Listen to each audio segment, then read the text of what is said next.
I want to share something with you that I've learned in the decade I've spent searching for the missing in the borderlands.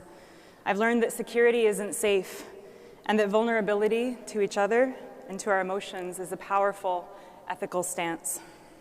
In the spirit of vulnerability, I want to confess to you that I'm nervous. What I'm going to talk about is painful. I don't know all the answers, and I'm aware of my privilege speaking on an issue that has life and death consequences for people of color around the world every day. I chose to speak because I've witnessed atrocities on the border, and I can speak without risk to myself or my family. My privilege comes not only from the color of my skin and my language, but also from having been born in a relatively economically secure country. I live in the borderlands, where I'm co-founder of the Colibri Center for Human Rights, a family advocacy organization working to end, thank you, death and suffering on the US-Mexico border. Over the past decade, I've worked with forensic scientists who care for the dead. I've spoken with hundreds of mothers and fathers as they search for their missing kids, and I've sometimes been the one to confirm their worst fears.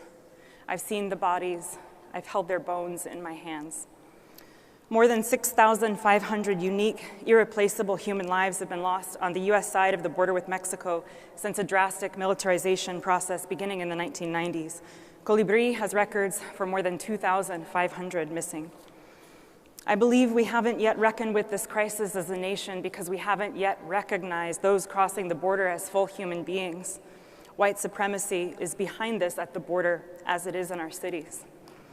We won't save lives until we believe that they are lives worth saving. I want to tell you about a few people who have acted upon this recognition of shared humanity, people among us today, people who demonstrate human acts of welcome, vulnerability, and love make us more safe than walls, fencing, or surveillance drones. I want to tell you about Elmer, who crossed the border into Texas on foot with a group. On the way, he injured his knee, and he struggled to continue. A fellow migrant took off his shirt and tied it around Elmer's knee for support. When Elmer could no longer continue, the man wrote down Elmer's family's phone number, and he called them when he got to safety. He told them about the shirt, brown and white, that he had tied around Elmer's knee. It was this shirt that helped forensic scientists identify Elmer's body.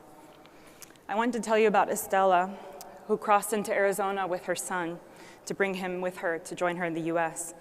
Shortly into the journey, Estella got ill. She had heat stroke, and she passed away under a tree in the middle of the desert. The group had to pull her son away from her body, but first he placed his jacket, little red jacket, over her body.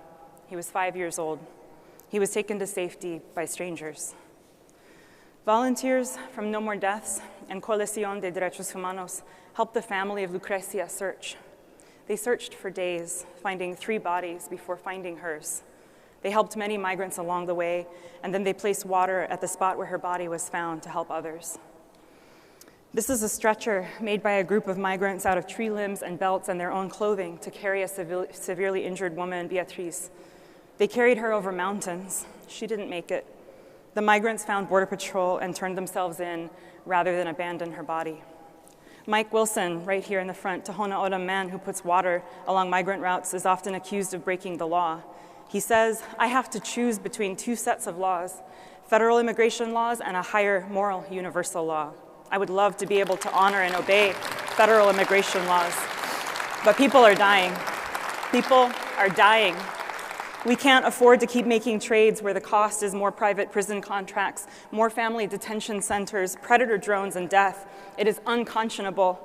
These days, what defines our border more, walls or the bodies of dead brown people? This is America. To not see a border wall as violent is a privileged position. There are no walls for the wealthy. There are no walls for corporations. Walls present themselves to the world's poor, especially those who are brown or black. Walls are what the artist Mataruda calls an architecture of fear. They come from fear and they produce fear. Walls make us sick. Wall disease was the diagnosis in Germany for suffering caused by the Berlin Wall. Our wall has already been more than 40 times more deadly than that wall. As Estella's sister said to me, love is strong. It makes you capable of crossing borders, crossing mountains, crossing seas with nothing in your hands. Love saves lives. Love brings us back to life. What I've learned in the borderlands is that migrants teach us to become more fully human. They provide an alternative to the politics of fear being sold at the border and beyond. And the dead call us to action. How we respond defines who we are. Thank you.